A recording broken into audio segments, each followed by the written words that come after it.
Today's guest is someone who has spent his entire career inside the minds of people performing at the highest level. Professional athletes, Navy SEALs, firefighters, Fortune 500 CEOs. He is a clinical and performance psychologist who has worked with the New York Mets, the New York Giants, the New York Fire Department, and leaders across some of the most high-pressure environments in the world. But he didn't start on a sideline or in a boardroom. He started on a stage. He went to LaGuardia High School for Performing Arts, the same school, we should note, as Timothée Chalamet and Sarah Paulson. He was a drama major who got fascinated by a question that most of us never think to ask. Why do some incredibly talented people never make it? Why do some people with average talent become unstoppable? He's also a friend of the show. If you listen to our conversation with CEO Kent Collier, you heard Kent talk about working with a performance coach who changed the way he leads. That coach is sitting across from me right now. Dr. Jonathan Fader, welcome to the show. We're so excited to have you. Jenny, it's such a pleasure. And specifically, I don't know if I've ever started any kind of interview or show where they gave my origin story like that. And, talking about LaGuardia really puts me in a place of just remembering my origin and old times and things that inspired me. Oh, good, because I'm going to ask you about that. I felt like it was such a grabbing moment.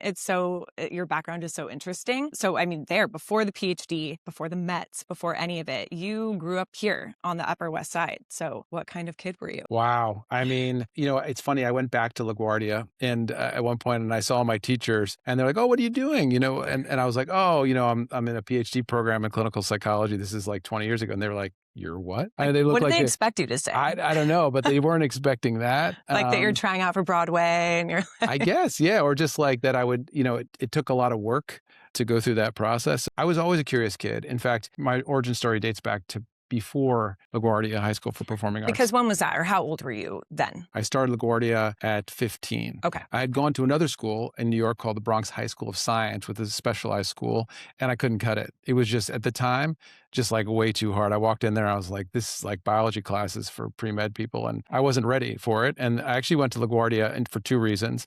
My dad and mom convinced me that it was an escape from performing arts, and they shared data with me, which was relevant at the time, that it was 6 female students for every one male student. My mom knew what to say to me. That's how she knew how to appeal to you? She knew, okay, I was going to be like, oh, that's interesting. And so as a 14 or 15-year-old boy, it was both a refuge. And get me out of this science, get me out of this biology. It was. And LaGuardia was like any other high school I've ever seen or known since, because you had all these people who were at 15 and they knew what they were passionate about. And they were good at it? Phenomenal at it. Sarah Paulson, who was in my year, Adrian Brody, who was a year ahead of me, Adrian Grenier, all these folks, knew that they had this passion for performing arts. And a talent for it. A huge talent for it. And they were there to probably hone that talent. They knew what they wanted to do. You were there because you thought there could be some dating potential, maybe. I think that's like the untold story here. Is like, I thought there was dating potential, but more than anything else, really, Jenny, my curiosity about how people perform dates back to before that. This was growing up in the 80s in New York. My mom wasn't working at the time, but she was a professional. She had a master's degree, and I'd say stage for a working woman was very different back then. Yeah. And she wanted to find a career and also be able to stay home with us. And so she created this business. It was a resume writing business. Smart, genius, relevant today. Completely. Mm-hmm. What she did is she put an ad up in all these like supermarkets, and it just said, "Are you your resume?" And she got all of these clients. And the pattern was they would come to our house, and there's these people who lost their job, were trying to switch careers. A lot of them, what I would say to a client now is that their story had broken down. It wasn't going like they wanted it to go. They needed to pivot. And I would sit there in my, full zip-up pajamas, my parents thinking I was asleep, and I would be fascinated, like listening. And over the years, I listened to, hundreds, if not thousands of stories where my mom was interviewing these people. And, they would say things like, "Oh, I once watered a plant." And she'd be like, "Oh, so you're a horticulture expert." And she would like retell their stories. Like reframe things for them. That's a great word, and it's a word that we use in our industry. But she would help them retell their stories in a way that allowed them to shift and pivot and empower them. Yeah. And I was fascinated by this. It became to me like a real calling to say, wow, like look at the magic she's working at helping people think differently about their lives, change their story. And so that was really a key, and coincided with later on going to LaGuardia and seeing people who are really talented excel and sometimes not, and people who weren't that talented who would excel and sometimes not, and what makes someone able to perform. That was really something that really fascinated me then and even many years later now. When we chatted before, I think you even called that something, prospects and suspects. Yeah. Is that like... I'm borrowing from baseball, Okay. but in baseball, you have prospects, or in any kind of professional sport, you have prospects. A prospect is someone that a team signs, pays a lot of money to, and you expect them to succeed. Yeah. But in some of my travels, a lot of elite coaches and front office staffs would think about suspects. These are people that weren't signed for a lot of money. They weren't drafted high in a draft. And yet these suspects end up outperforming the prospects, people who were paid a lot of money but kind of fizzled out. And that was also very curious to me, working in professional baseball with the Mets, and working with the Giants, and just working consulting with a lot of different sports teams. Why do some people who have a lot of talent excel and some people don't? And why do some people who don't get signed and don't really have a lot of talent, and yet they outperform these people with a lot more talent? That was always really interesting to me. Do you have a thesis on, now that was way back then, that was like your spider bite almost. What's your conclusion there, or your hypothesis? I like that, my there? spider bite. Yeah, it's that spider bite is definitely, I continue to get bitten by that same spider in all different industries. I'm fascinated by that. As you know me well enough to know, I definitely have a thesis about it. And my thesis is a central thesis for why I feel there's so much value in coaching, is that as competition gets greater in any vertical or industry, the separator is how a person can adjust. So whatever it is, if it's investing, if it's professional sports, if it's parenting, as you get more and more specialized, and as the stakes get higher and higher in your level of competition and the situations you're dealing with, the people that can adjust are the people that are able to perform. They say that baseball is a game of adjustments, but as is true in almost every field, people will tell you the what you need to adjust, but not the how. What are the methods of adjustment? What are the mindset changes that you need to make in order to succeed? And in baseball, or like any industry, is a pyramid. As you continue to compete, this is true in drama, you're facing tougher and tougher competition. So what are the skills that you have to be able to adjust to that? What do you do when you have unwanted results? What most people call failures, but I call unwanted results. Yeah. What do you do? Take those lessons and try to learn from them and learn from failures. And could you say, maybe even noticing back at LaGuardia, people who could sort of rest on their laurels, or just they always were the cream of the crop and they didn't maybe have to fight so hard. So perhaps they didn't have necessarily the tools to adapt. And that's something they have to learn. Like, is that maybe why people are drafted super high, because they didn't necessarily have to adapt yet? But then once they really get in the game and they're in the big leagues, they fall a little bit behind because they didn't have to work for it as hard. No question. I was like, I'm making a lot of assumptions there, but no, okay. No questions. I mean, you get used to the privilege of being good at something. Exactly. And then you rest on your laurels. And I can tell you that both in the case of Sarah, I know well and have known for many years, and Pedro Pascal, who's another friend of mine too. Pedro, both of those people are incredibly persistent, extremely talented people. But what I say to clients, and even what I say to my kids, is there's two primary ingredients to success: persistence and self-belief. And both of those are practicable skills, right? You can practice those. And so those two people have incredible talent, but they are some of the most persistent people. In Pedro's case, everybody sees him as the star of all these Marvel movies, etc., The Last of Us. But it took him 20 years to get a real part, something like that, right? So like a later in life celebrity. Yeah. I mean, it was until like Game of Thrones, but that's true of everybody. I mean, everybody that's listening to this podcast, we all have dreams, and we tend to think, oh, it's too late, but really it's sustained effort and scaffolded by some level of coaching or support. I believe you really need to be scaffolded by someone else believing in you and helping you to think out the kind of choices and see where your mindset is going to a negative or unhelpful place. And that's where you come in. And I kind of want to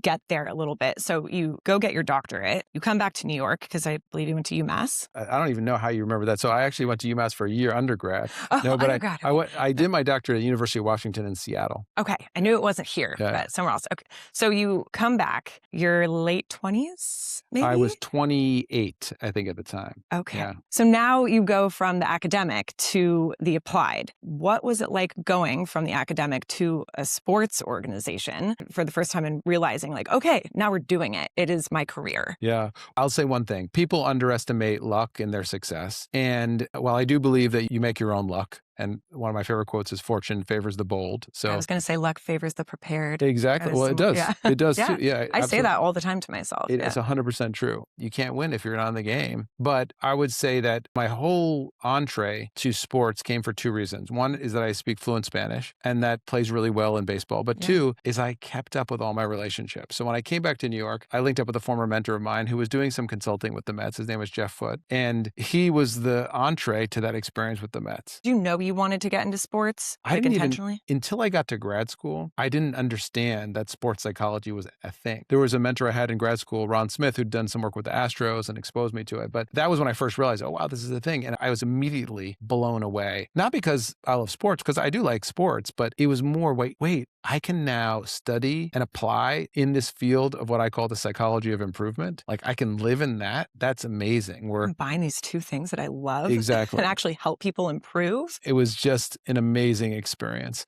It felt like freedom. And it also felt like, I sometimes joke that I'm not a psychologist, I'm an anthropologist, because I was going into all these different cultures. You have to help people to understand. People don't understand the value of coaching. It's really like going to a tribe that doesn't have a tool. And you're like, hey, this is what mental skills coaching is. This is what psychology is, because people are afraid of that. People are so afraid of themselves. They're so afraid of being able to push these parts of ourselves away. Are we scared of what might come out when we actually dig in with someone? Like what hard things we might have to confront, and that feels like work? I very, very rarely meet someone that likes the sound of their own voice, right? Like when recorded. Everyone feels that way. It's only because I've had so much repeated exposure to hearing myself that it doesn't bother me that much anymore. People don't like the sound of themselves. It forces you to look at parts of yourself that like, hey, you know what? That could be improved. And it's much easier to just push it to the side, push everything under the bed and keep on going. But the bravest people do it. And especially the people that need to be their best. They have no alternative. If you need to be the best in your organization, if you need to be a leader, if you need to be an investor, there's no choice but to look at yourself, because otherwise you're not going to best your competition. And that's true of every elite athlete I've worked with. They've come to realize in time, I need to look at myself. There's a legendary sports psychologist that you've referenced, I think Harvey Dorfman, used to say, I'm not a shrink, I'm a stretch. Talk about reframing. What did that reframing do for you in your work? I think the field of psychology, of helping people, took a wrong turn at some point and became very deficits-based. It's like, this is what's wrong. And that's why a lot of people don't want to go and engage in a process. Or like a last resort almost. Yeah, like you go, you don't have to be sick to get better, right? Like you can really work on yourself. And the whole idea of being a stretch, not a shrink, is that this is about going from good to great, that anyone can get better. You and I are doing this podcast and we have experience doing it, but what we should be doing at the end of this is looking at it and saying, oh, what question should I have asked? Or how could I have responded better? And my view is that everyone can get better. And I also believe everybody can enjoy their life more. And the two things are not mutually exclusive. They're intertwined. Interesting. And enjoy their life more because they'll have more confidence, be more insightful about how they react to things that they enjoy. Is that what you mean? Yes. And can apply a different filter to stress and to things that aren't that enjoyable. Like my example for this is I very much dislike washing the dishes. Like I just don't like it. It's not my jam. Yeah. But what I've learned to do now is like while I'm washing the dishes, I do two things. One, I imagine what would my 80-year-old self say about this activity? My 80-year-old self would be like, wow, you can do this. Like you have the body and the mind to be able to do this. Your knees aren't tired. Your back isn't tired. You're in the realm of your full potential. And then I also just think if I'm going to wash the dishes, I'm going to make this excellent. It just shifts my perspective on it in some way. Like I always joke that it shouldn't be your to-do list. It should be your get-to-do list. And when you think about it from that perspective, shifting your perspective on everything from stress to threats and changing the way, coming full circle on a conversation, that you talk to yourself about it is one of the key elements of excellent mental performance. In terms of shifting your perspective, after 20 plus years of working with people and reframing things for them like this, is there a pattern that you keep seeing when you work with really successful people for all this time, that's something that maybe shows up again and again, people who sustain success? Because that you work with people at the top level who continually want to improve. What are those patterns that you see over time? The main pattern is that people have a really enhanced ability to metabolize non-catastrophe. If it isn't a catastrophe, they know how to make it disintegrate, go away, make it move through their mind in a way that doesn't stick. By metabolizing non-catastrophe, it means people have all kinds of things that happen to them in their life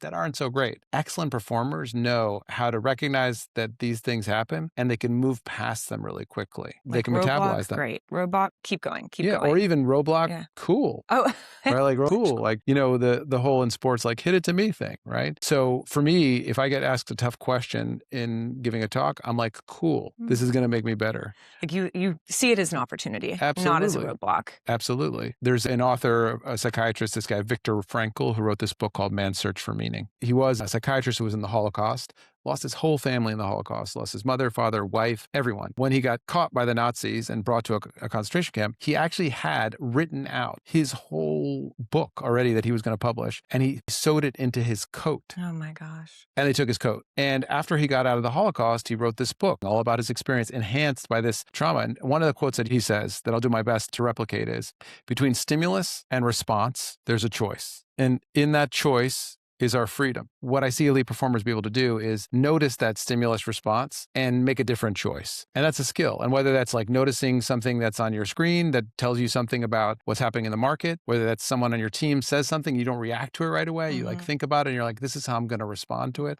Or that's a parent and you're talking to your kid about screen time and like how much they have. There's all these stimulus response experiences that we have. And elite performers, either by their nature or by coaching, figure out ways to choose a different choice in that space and get much better at being instinctive about what choice that they're making in that space. Yeah. You have this concept you call the X-Men or X-woman factor, the idea that a person's greatest strength can also be their Achilles heel. Can you walk us through how that might play out or how you see that play out sometimes? I see this all the time in CEOs and founders. Yeah. Well, if you think about the qualities that you need to have persistence, it's drive, it's intensity, it's being like monomaniacal, having one thing in your mind and just going for that one thing. It often requires ignoring other important data from your environment, how other people feel. What I've noticed in founders is the ability to be very intense or really focused. Sometimes that same kind of focus or intensity has other side effects or follow-on effects. Cost benefit there. Yeah.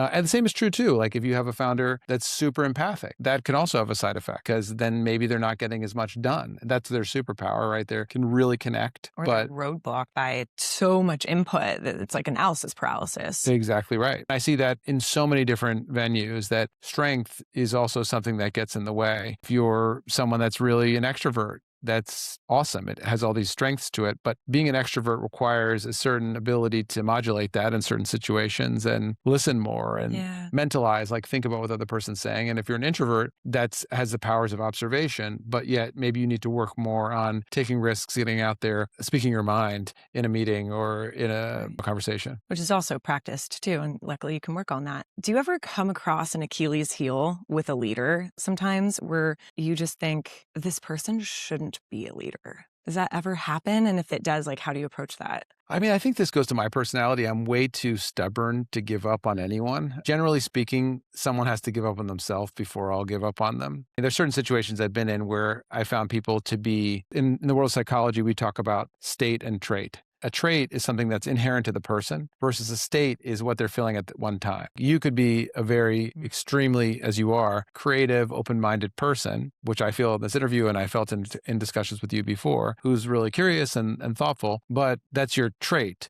If you stub your toe and on the subway someone spilled their latte on you and you came in here and there was a power outage, that maybe you'd be in a not such a great state. Yeah. And so what I find is often if someone's actually got in a leadership position, there are usually trait things there, but often it's more of a state issue, meaning what do they need to do to change their state? What's happening that's getting them activated? What's going on that they're not reacting well to certain situations? And once we uncover that and we figure that out, they're usually better at overcoming the situation.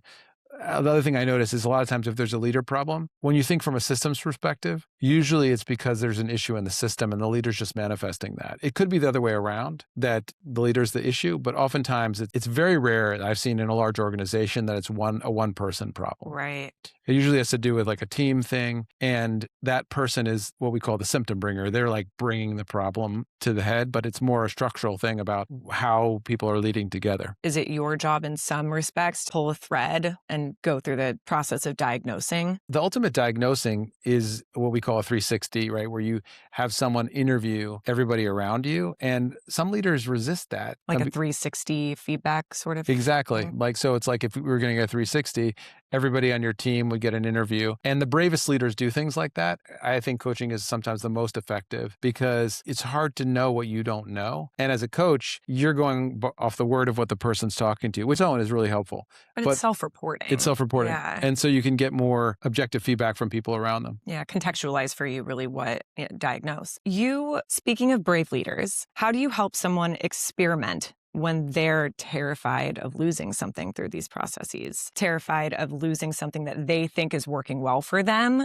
and you're asking them to push themselves, but they're afraid of that, like maybe not wanting to do a 360 diagnosis? My experience has been that it's all about developing trust with people. We don't understand how our brain works. To be fair, I didn't understand until I studied it. There's so many ways to describe how our brain works. I think the best way to think about it from our perspective is you have a new brain and an old brain. And the old brain is this monkey mind reptilian brain. And then you have this new brain, which is this prefrontal cortex. And what happens is for people in any kind of conversation, often when they feel unsafe, they're kind of put back into the old brain where it's about threat and am I safe here? And is this going to be bad for me? Once that gets activated, people run away from whatever conversation it is. It's like brainstem, just reaction. Yeah, it's not even you. Yeah. I joke, I say when I feel that for myself, I say, hello, old friend, because I'm talking to like my ancestor, this Cro-Magnon dude who's in there who's like, go away from this. You could get hurt. It's what happens when you're giving a speech. That's the old brain kicking in, right? Fight or flight. Exactly. Fight or freeze or fawn. And freeze and fawn are the ones that people don't really think about, but freeze is the most dangerous. Is like you just shut down. What's the fawn? That's when you're like really nice to someone because you're feeling activated or you're trying to make it go away by appeasing them. Yeah. Okay. Which is a self-preservation. It's all self-preservation.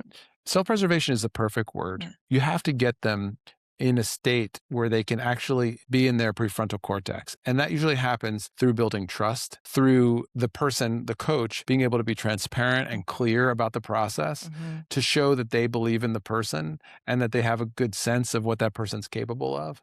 You're only going to want to talk to someone that you feel really has your back and is coming alongside you in the process. And that you can experiment with and fail with or be scared in front of and say, I don't want to do this. This is hard for me. And yeah, I imagine so much of your success and what makes you great is your ability to build trust with people fairly quickly. Well, thank you for saying that. I actually think that that's in any setting, the most important thing is to build trust and connection. And it's really difficult because anytime you really try to do that too much, it feels unnatural. There's a very clear playbook for it, which is to show genuine interest and curiosity about someone, to be able to understand the skills of listening well, which is an active process, and to point out and affirm and validate the really good qualities in people. If you're doing those kind of three things, you're going to gain trust as a boss, as a supervisor, as a leader, as a coach. And so you really work on that. When I started my career, I really underestimated that. I felt this urge to tell people what I know. Okay, like here are all these skills I know from sports psychology. And you meet with an athlete. I'll tell you one quick story about it. Yeah, please. So I was in the Mets locker room and I was talking to a rookie who was real phenom. My life was like a Bull Durham movie. Like I graduated to the major leagues and I'm there and I'm sitting there talking to this player and I felt this need to be successful, to prove myself. I'm probably at the time mid-30s actually. And I'm talking to this guy and he was struggling at the plate. He was having a hard time. It's what you might call a slump. Although I learned from Dave Winfield to actually think about it as a period of adjustment or a statistical acceptable aberration. And this is Dave Winfield. I have to credit him. He just wrote a book too, which is coming out. But anyway. Plug for his book. Yes. So I'm talking to this guy and I'm feeling this intense urge to help him. And I'm giving him all this stuff. Jenny, I'm like talking about imagery, which is a technique that we use with athletes to help them use all their senses to imagine what they want to do in a particular situation. It's mental practice, mental reps. I'm talking about self-messaging, another technique, which is to help people think about how they're talking to themselves in and off the field. I'm talking about breath work, how to regulate your nervous system, all these skills. Throwing the whole book at him. Yeah. He walks away and a veteran athlete comes up who I knew well.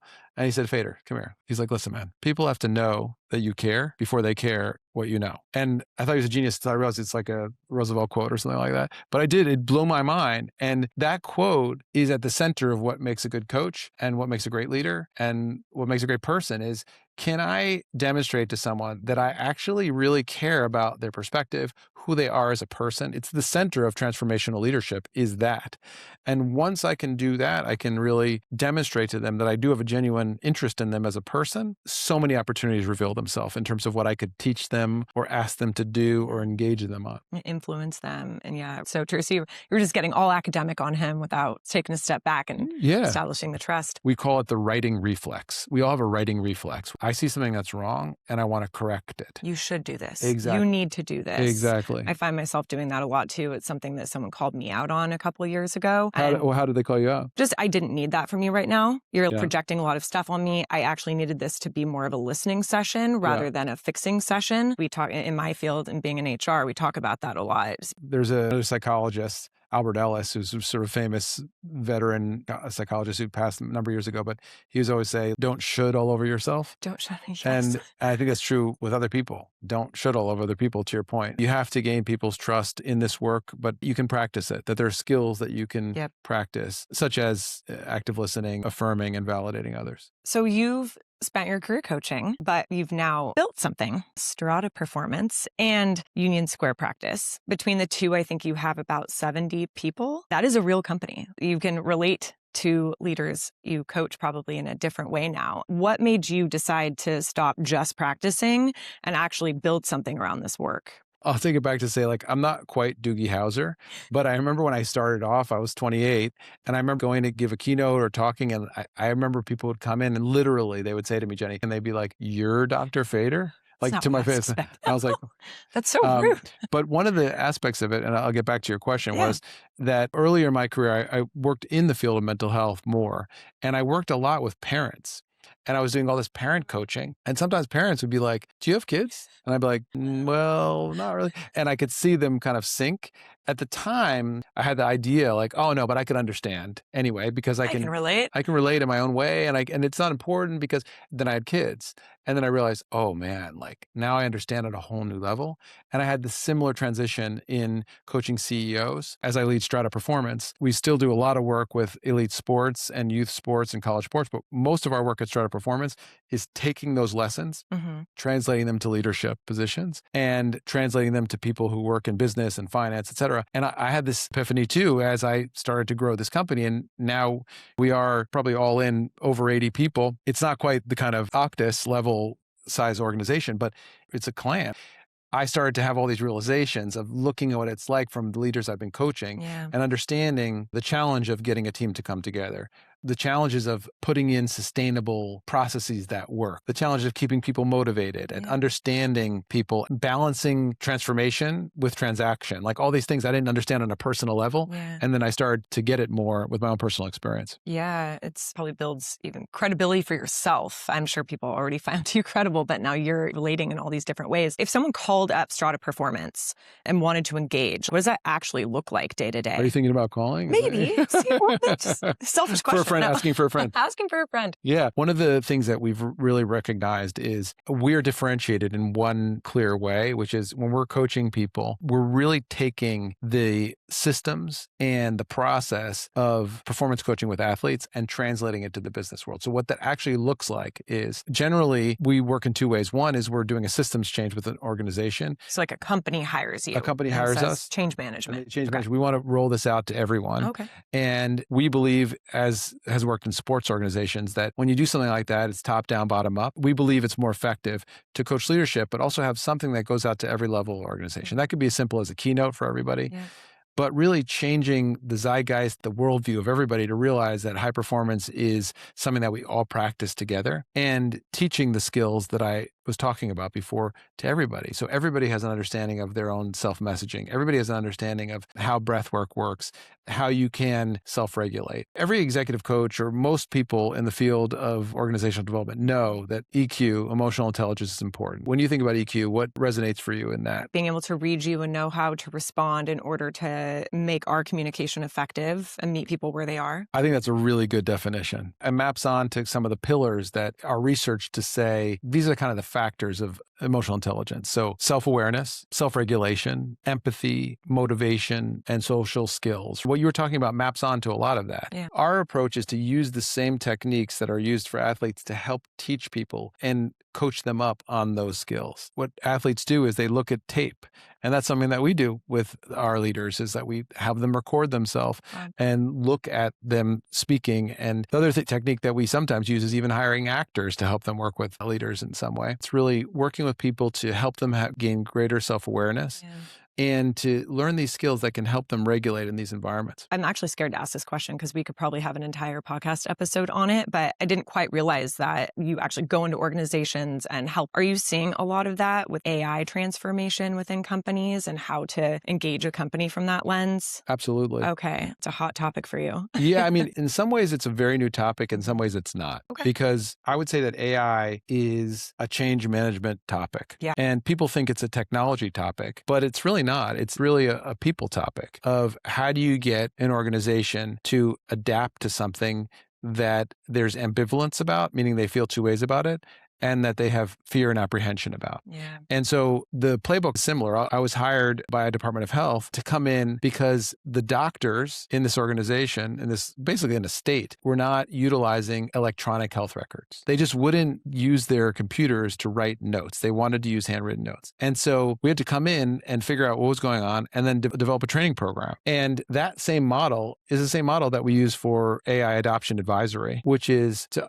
help an organization understand where their sticking points are and to help leaders understand the psychology. Like, why are you afraid of this? Exactly. What is holding you back from this change? Exactly. And with AI, for the most part, our research and our experience working with organizations say that people have real existential problems with AI. Everybody's afraid. And what we're most afraid of is embarrassment, because embarrassment leads to us feeling like we're going to get kicked out of the clan. And so people are afraid to try new things. The human default position is not to try new things. It's to like stay away from something. If you don't believe me, do a magic trick in front of people. They're like literally run away because they're like, what is this? What's happening to me? Right? Like this. I don't understand it. And in my mind, the things that we teach that are really helpful are growth mindset, helping people to see things as an opportunity and as a challenge, not as a threat. The idea of beginner's mind. How do you train people to be able to say, okay, like I'm going to look at this as a beginner. I don't have to be an expert. And then also this technique, motivational interviewing, motivational enhancement, which actually Kent, who was someone that I hold dear and a client, has become really interested in this idea of motivational enhancement and motivational interviewing. So that's another technique that we use, which is an evidence-based way of communicating with people to help them resolve ambivalence. Getting people to change is not the goal. Helping them to resolve their ambivalence about change is the goal. I really like that. And beginner's mind, I actually haven't heard that phrase. Oh, okay. So thank you. But that I'm trying to work through my own adoption of AI, and I felt that so clearly even today. Does this need to be an expert in it, running before I can walk? Just taking a step back and knowing that can be okay. I'm in beginner's mind, I guess. Yeah. I mean, well, the story about it, the best beginner's mind story I've ever heard is about the founder of judo. Yeah. So the founder of judo was a guy named Kano Jigoro. I would argue he's the reason why Conor McGregor exists or any of these, or Bruce Lee. And he took it to the Olympics. I think he was the first Japanese person to ever go to the Olympics, actually. And the story about him, however apocryphal, is that at the end of his life, this is a guy who's a black belt of black belts, an expert in martial arts. End of his life, his disciples are coming to him and they're like, Master Jigoro, we want to honor you. We want to make sure that we show our respect for you as a master and a leader. And so he thinks about it a long time. And then he goes, I want you to bury me with my white belt. Your white belt? This is the belt that means absolute beginner. Bury you with your white belt? He's like, yeah, because what's gotten me to be an expert is to look at things with the eyes of a complete beginner. And the quote by philosopher Suzuki is, in the beginner's mind, there are many possibilities. In the expert's mind, there are few. And so the whole idea of a beginner's mind is, can I look at this experience the way I would if I was a 8th grader? I have no risk. Let me just see what this is about. And that's helped me in my own adoption of AI. And I use AI in tons of different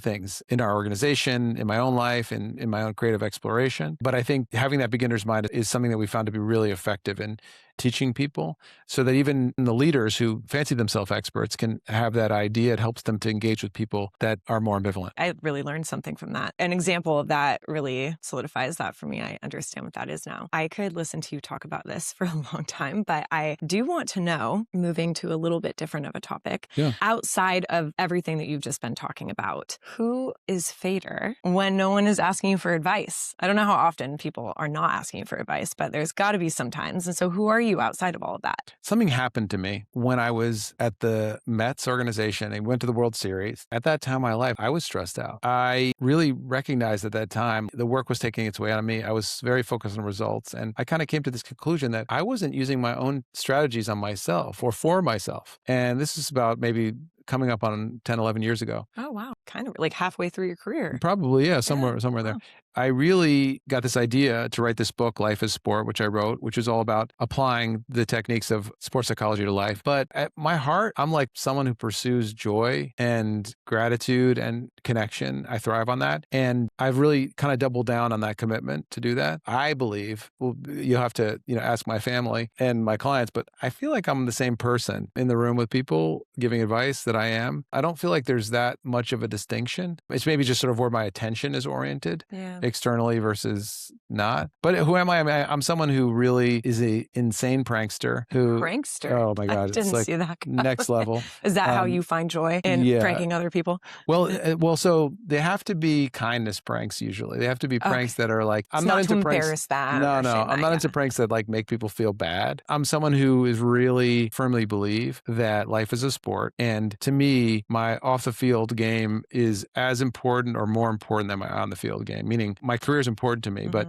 I think being a husband and a father and a friend and a son are the biggest stages of competition in my life. Not competing against anyone else, competing against myself. Yeah. Right? Like, can I look in the mirror and say, all right, I really feel like I'm leaving it all on the field here with those roles in my life, and to work on them. Like, I have active goals for those parts of my life that I really work on, and really active goals about how I can get better and how I can communicate better, and active behavioral goals that I have with my family and with my friends. You make space for so many different people. You have a career out of it and you apply it in your home life as well. But like, who holds space for you, or who coaches you? Who do you go to? Well, I feel really lucky because I'm like a hopeless collector of people. And so I still have like all the mentors that I was telling you about. They all exist in my life. Most of us have an all or none behavioral style with people, like kind of they're in my life or they're not. And I find that like there's this mid-level of keeping people in your life where just like a couple texts a year can do a lot, and it just requires organization. And I still have a significant amount of mentors that I've kept in my life that have been really useful and helpful to me, and that I feel the honor of also sometimes not mentoring them, but being a resource to them. To me, the meaning of life is relationships. Yeah. It's connection and growing with each other. To me, like relationships are a sport. And so that's one of the things that I play hard, is to be able to stay connected to these people in my life that brought me joy and that I can bring joy. That's your version of work hard, play hard. Yeah. Relationships.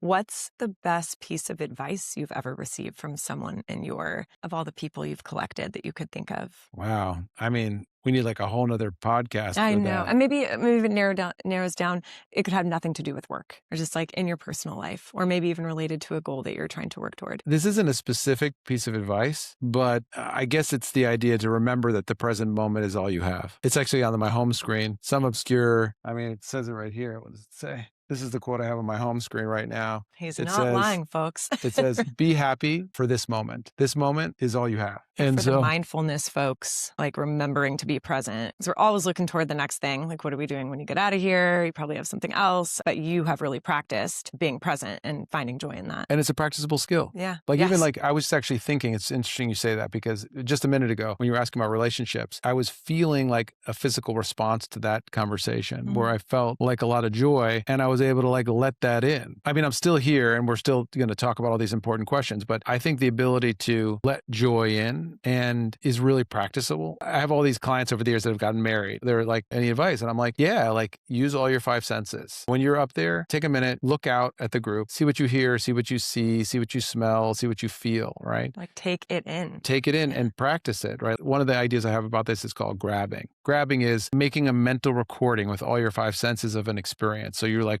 really, really there, right? Like, so you and I are here, might not be like noticing the green of this tree or the way this sofa feels Yeah. or the sound of each other's voices, but these are all things that you can like work on to be more present in the moment. When we're working with teams, like athletic teams, we do all kinds of mindfulness exercises because people misunderstand mindfulness. They think it's about sitting and breathing, and it is. It definitely Can is. be, yeah. But it's about, can I be mindful awake in this podcast and be able to answer your questions, but also be like aware of my experience and Yeah. really be here, not the experience we have when we like drive our car and we end up like at our destination, we can't remember anything. Right. That's how a lot of times we're living our lives, rather than being like, this is cool, I'm on this podcast, we're talking, and really Yeah. feeling the presence. And not compartmentalizing so much. I'm at work, we're doing work, but like actually feeling all these experiences come into this experience and being aware of that. Yeah. Yeah. I mean, this is going full circle because I read this article in some architecture magazine many years ago about Google and how Google set up their architecture and the way they set everything up to blur the lines between work and home. Yes. Yeah. And I think you have the ability to do that at any point. Like we think, oh, these are my work friends. Oh, this is my work activity. Mhm.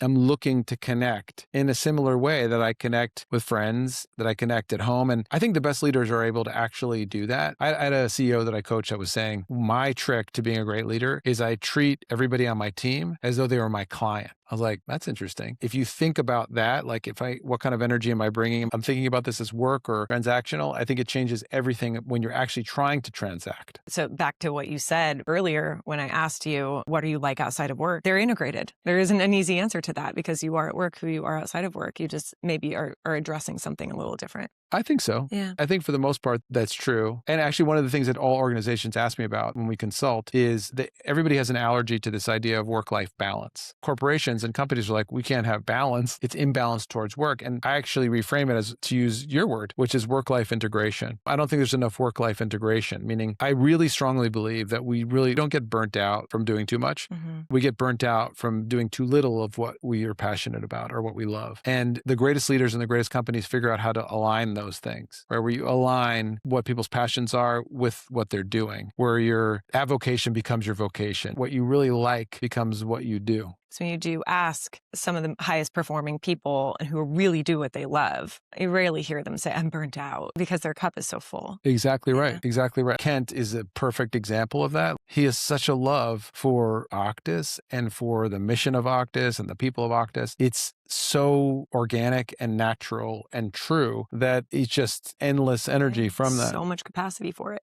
Endless capacity. Yeah. Like truly, it comes from passion. It comes from curiosity. Yeah. And with him in particular, it comes with an insatiable desire for self-improvement. Yeah. And learning. And learning. Yes. And encouraging us to always learn. Yeah. Always. How can we get 10% better? I know you know that. Yeah. I definitely know that. And that's something too that I think more organizations can adopt is if a leader, all organizations in my mind are in some way echo the leader. And if the leader is really pointing to that, and other organizations that I've worked with have really adopted that and are moving forward and working on that. We work with a law firm, Ropes and Gray, and Julie Jones, who's the leader of that law firm, is very much focused on that adoption. If somebody is listening to this right now, which many people are, and they might be thinking, I know I need help with something, could be anything. I know I'm blocked, but I don't know what kind of help I need. How might you direct them or guide them to think about how to find the right coach or the right support? Well, the first question is, do you perceive yourself as really struggling or having a tough time getting through the day or not able to like really function? Okay. Then you really need mental health help. You need a therapist.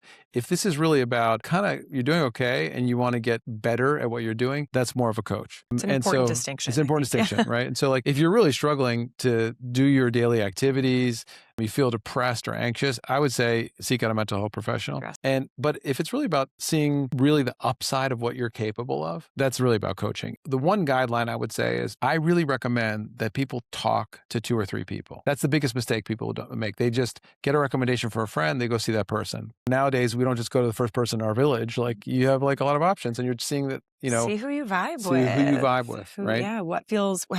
Who can you build trust with? Exactly. Feel comfortable in front of. Exactly. Yeah. So to find out how much experience does that person have with your particular role or industry, it's not a make or break thing, but that's really kind of helpful. Can expedite things. Connects. Yeah. the last part about that is to ask them, what is their method theory, even more than their training, right? Like, how do they think about coaching? How do they approach it? Because sometimes people make a distinction. They'll come to me because I'm a sports psychologist or a psychologist. Maybe that's not the right format for them. Yeah. So really feeling that the science shows that the most important thing for therapy, but even for coaching, is there a connection between the client and the coach? That's the most important thing. People overvalue someone's degree or what fancy experience they have. Or the recommendation itself. Or the recommendation from someone. But rather, it's like, do you, Jenny, when you're talking to this person, when you come to meet Fader, do you feel connected and motivated, energized? Energized. Do you walk away feeling like this person understood me? They get it. And I want to go back. I'm excited to dig in. I'm excited to dig in. Yeah. We are asking everyone this season this question, so no pressure, but what is maybe one thing that you wish you would have learned sooner? The power of compounded interest on behavior. So I've learned in my 30s and 40s and 50s what simply 5 to 7 minutes a day can do for any goal you have. And I wish I understood that on a fundamental level, like earlier in life, that the power of just doing something a little bit every day and how powerful that could be for any goal that you have, how that could add up in some way. I think that would be the thing that comes to mind the most, that in my 40s and in the work I've done with people I've coached, just to see the power of what 5 minutes a day of working on listening is, or 5 minutes a day of working on writing is, or 5 minutes a day learning of a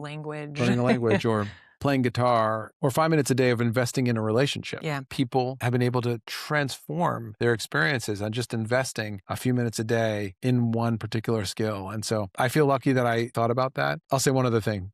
Okay. Sorry. I know that you only want one thing, but I'm going to say two. It's not that I didn't know this, but I've learned it in a really powerful way, that gratitude is an extremely powerful life philosophy and skill. My favorite quote about gratitude is, gratitude will make any meal a feast. And I grew up with a mom who asked us to say what we're grateful for every night, and I do that with my 2 daughters. But it's tremendous to me how I've seen that be really effective as a skill that you build with athletes and high performers and CEOs. And many of the clients I work with, Kent is someone who does this, who emails people what he's grateful for. And to me, that's a transformational skill that I knew, but I relearned later in life. I've applied it in my life. Actually, I go out every few days, sometimes for Instagram, and ask people on the street what they're grateful for. Oh my. And it's super fun to do. And it's like a flywheel of excitement. And so I knew that, but I wish I had dug in even more. Internalized that at an earlier point in my life. I think it would have built and created even more reward for me than it even is now. I think this is a perfect way to wrap up here.